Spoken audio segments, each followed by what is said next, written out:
Hey guys, just want to bring this week's Stinkin Thinkin challenge verses to you. Why are we doing this? We want to change our stinking thinking to that of right thinking.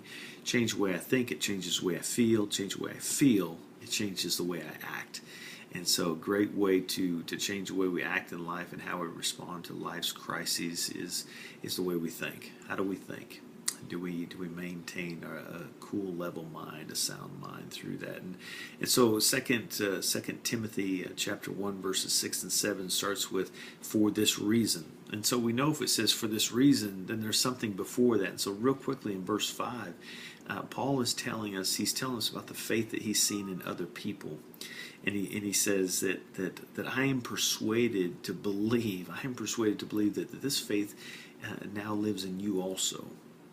And for that reason, I remind you to fan into flame the gift of God. Have you ever tried to build a campfire and you see just a little spark, or you see some smoke, and you're doing everything you can, and you're trying really hard to get that thing to turn from a spark to a little smoke into this nice, healthy flame, so that you can have a campfire. Well, that's what Paul's saying, is the only way we can have that flame is if we fan it. And Paul's saying there's something there. For this reason, the faith being in us, I remind you to fan into flame the gift of God, which is in you through the laying on of my hands. And he says, for this Spirit God gave us does not make us timid. No, it doesn't. It doesn't make us timid, but gives us power and love and self-control. And one version you may see, it says sound mind. God did not give us a spirit of fear. And so if you're fearful, if you're being timid with your life, maybe you're not having a sound mind or self-control. We know the end of the story, because his faith is planted in us. We don't need to fear. We don't need to be timid. We can live with power in us. We can live with love, and we can live with self-control and sound mind, because his Spirit is living in us. And Paul is saying, fan that into flame. Don't let that spark die. Fan it into flame. Don't let your fears overcome you. Don't let the fears overcome what God has in store for me. And so I hope you just take that, apply it to your life. I wrote it out on my 3x5 card, just like I do every week.